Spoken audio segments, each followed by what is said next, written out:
Shukla bulletin की शुरुआत करेंगे बड़ी खबर से और लखनऊ से बड़ी खबर जहां पर राजधानी में खुले प्रशासन के दावों की पोल। बता दें कि तेज धमाके के साथ भरभरा कर गिरा कोल्ड स्टोरेज।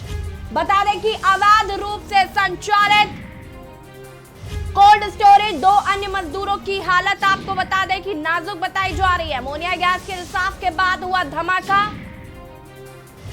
अचानक लगी तेज आग से इलाके में हड़कंप। और आपको बता दें कि 2 लोगों की मौत हो गई इस हादसे में। लखनऊ से खबर जहां पर राजधानी में प्रशासन के दावों की पोल खुलती हुई नजर आई। तेज धमाके के साथ भरभरा कर गिर गया कोल्ड स्टोरेज। आपको बता दें कि हादसे में 2 मजदूरों की जान चली गई है।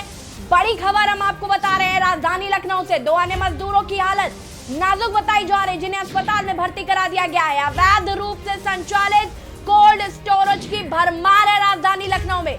इटौंजा थाने के मॉल रोड पर बिंदेश्वरी कोल्ड स्टोरेज का ये मामला।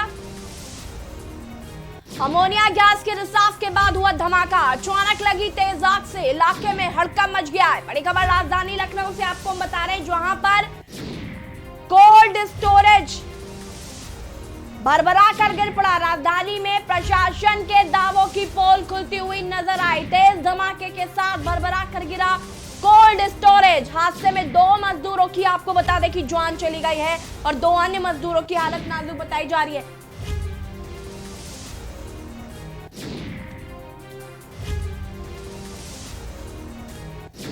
बड़ी खबर हम आपको बता रहे हैं राजधानी लखनऊ से। अमोनिया गैस के रिसाव के बाद हुआ धमाका, अचानक लगी तेज आग से इलाके में हड़कंप मचा हुआ है। 2 मजदूरों की आपको बता दें कि जान चली गई है और 2 मजदूर घायल हैं, जिन्हें अस्पताल में भर्ती कराया गया।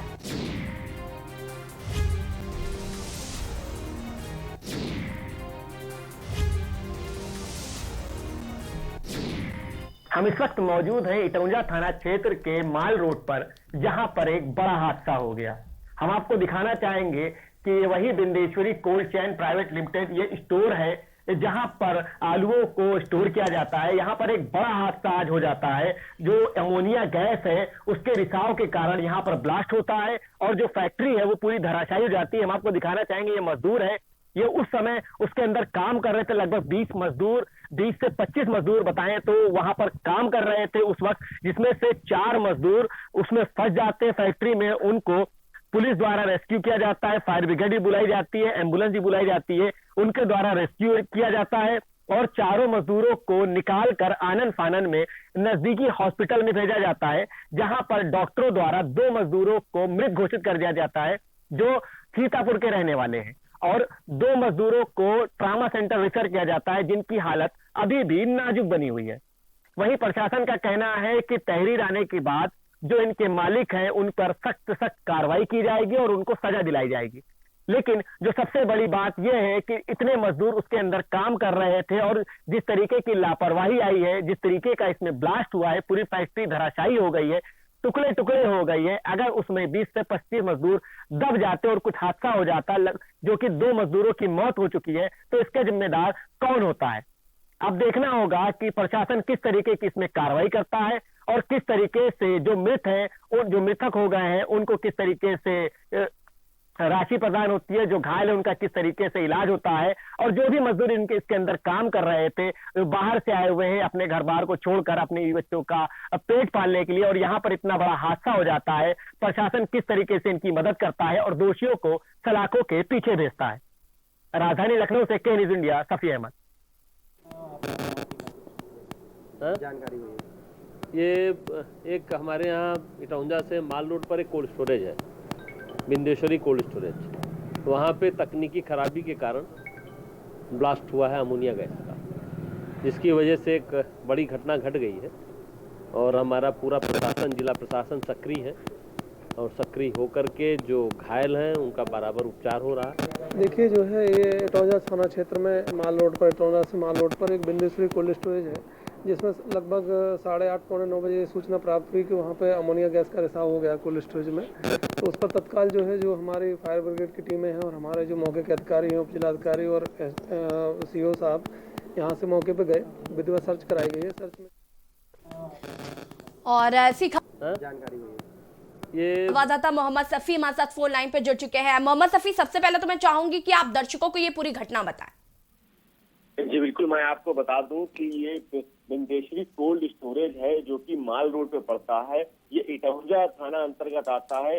अगर माने वहां के लोगों की तो उनका कहना है कि तकनीकी खराबी होने के कारण जो अमोनिया गैस है उसका रिसाव होता है, उसके बाद उस फैक्ट्री में ब्लास्ट हो जाता है। और जिस समय फैक्ट्री में ब्लास्ट होता है उसमें वहां लगभग 20 से 25 जो मजदूर हैं वो काम कर रहे होते हैं। और आप एक चीज और बता दें कि उस वक्त उस कोल्ड स्टोरेज में लगभग 60,000 आलू की बोरियां रखी हुई थी। अगर माने तो स्टोरेज से ज्यादा वहां पर सामान भी रखा था। एक सबसे बड़ी वजह ये भी हो सकती है। और स्टोर के अंदर कई लोग काम कर रहे थे। और अगर बात करें कि वहां पर जिस तरीके से काम चल रहा था, जिस तरीके से अमोनिया गैस का रिसाव हुआ है, और अगर अमोनिया गैस के रिसाव के कारण जो ब्लास्ट हुआ है, इतना भयंकर ब्लास्ट था वो कि पूरी जो फैक्ट्री थी वो धराशायी हो गई, कीचड़े हो गया फैक्ट्री के। आनन फानन में वहां पर जितने मजदूर थे उसकी आवाज सुनकर भागते हैं। लेकिन 4 मजदूर जो अंदर बोरियां रख रहे थे वो 4 मजदूर पूरी तरीके से फंस जाते हैं उसमें। फायर ब्रिगेड बुलाई जाती है, पुलिस प्रशासन बुलाया जाता है, वहां पर एम्बुलेंस बुलाई जाती है, रेस्क्यू किया जाता है पुलिस द्वारा, फायर ब्रिगेड द्वारा। तो चारों मजदूरों को वहां से निकाला जाता है और नजदीकी हॉस्पिटल में भेजा जाता है, जहां पर 2 मजदूरों को डॉक्टर मृत घोषित कर देता है जो कि सीतापुर के रहने वाले हैं। और 2 मजदूरों को ट्रामा सेंटर में किया जाता है, जिनकी हालत अभी भी फिलहाल नाजुक बनी हुई है। उनका इलाज चल रहा है और अभी उनकी हालत सही नहीं बताई जा रही है डॉक्टर द्वारा। और अगर बात करें हम फैक्ट्री मालिक की, तो ना ही फैक्ट्री मालिक वहां पर आया, ना ही मैनेजर आया, ना ही किसी तरीके का कोई भी जो मजदूर वहां काम कर रहे थे किसी तरह की मदद मिली। अगर हमारी बात मजदूरों को ही, मजदूरों का साफ तौर से कह रहा था कि हमारी किसी तरीके से कोई मदद नहीं हो पाई है और ना ही खाने पीने का कोई सामान रहा। रात भर मजदूर वही फैक्ट्री के बाहर बैठे रहे, ना ही किसी तरीके से उनका लेटने बैठने का इंतजाम किया गया और रात भर भूखे मौजूद रहे वहां पर। अब देखने वाली बात ये होगी कि किस तरीके से इतना बड़ा हादसा हो जाता है, अब प्रशासन किस तरीके से इसको लेकर क्या कार्रवाई करता है। बिल्कुल मोहम्मद सफी, और एक बड़ी बात यहाँ पर यह है कि जो 2 मजदूरों की जान चली गई है, जवाबदेही तो बनती है प्रशासन की। क्या कोई जवाब दे रहा है? जी बिल्कुल, हमारी बात वहाँ के एडीएम से हुई है तो उनका कहना है कि तहरीर हमको मिली है, हम उस आधार पर मुकदमा दर्ज करके कार्रवाई करेंगे। लेकिन सबसे बड़ी वजह ये होती है कि अमोनिया गैस का रिसाव होता है और फैक्ट्री ब्लास्ट हो जाती है। जिस वक्त इतने मजदूर उसमें काम कर रहे थे और फैक्ट्री में ब्लास्ट होता है, अगर मान लीजिए कि सारे मजदूर उसमें दब जाते हो, कोई बहुत बड़ा हादसा हो जाता, तब प्रशासन क्या करता? तो पहले से ही इनको देखना चाहिए था कि इतनी ज्यादा बोरियां उसके अंदर आलू की रखी हुई है, इतने लोग रात में काम कर रहे हैं, इतनी बुरी व्यवस्था में जब फैक्ट्री है, इतनी बुरी व्यवस्था में वहां पर जो सारे लोग रह रहे हैं, काम कर रहे हैं, तो जरूर इसको एक बार प्रशासन को ध्यान देना है कि अनदेखा कर जो कोल्ड स्टोरेज चलाया जा रहा है, अनदेखा कर जो प्रशासन अपनी आंखों को बंद कर और इतना बड़ा काम हो गया। और बाद में ये भी कहता है कि इसमें 4 मजदूर थे, लेकिन लगभग 20 से 25 मजदूर वहां मौजूद थे कि हम लोग घटना स्थल पे गए। वहां पर जो मजदूर थे, मजदूरों से बात हुई, वो अपनी पीड़ा सारे मजदूरों के सामने रखी कि जिस तरीके से यहाँ पर काम कराया जा रहा है। 60,000 बोरियां लगभग मौजूद थी उस समय, और रात में भी जो मजदूर थे वो बोरियां रखने का काम कर रहे थे। और प्रशासन अभी बिल्कुल कहीं ना कहीं जवाबदेही बिल्कुल बनती है और प्रशासन को इस बात का जवाब देना होगा कि आखिर इन 2 मजदूरों की मौत का जिम्मेदार कौन है। सब तमाम जानकारी के लिए बहुत बहुत धन्यवाद आपका। राजधानी लखनऊ से आपको एक खबर बता रहे हैं जहां पर अमोनिया गैस के रिसाव के बाद धमाका होता है और कोल्ड स्टोरेज भरभरा कर गिर पड़ता है। जैसे कि हमारे संवाददाता भी इस बात को बता रहे थे कि यहाँ पर मानक के अनुरूप चीजें रखी हुई थी, ज्यादा मात्रा में यहाँ पर आलू रखी गई थी, स्टोर की गई थी। और अब आपको गाजीपुर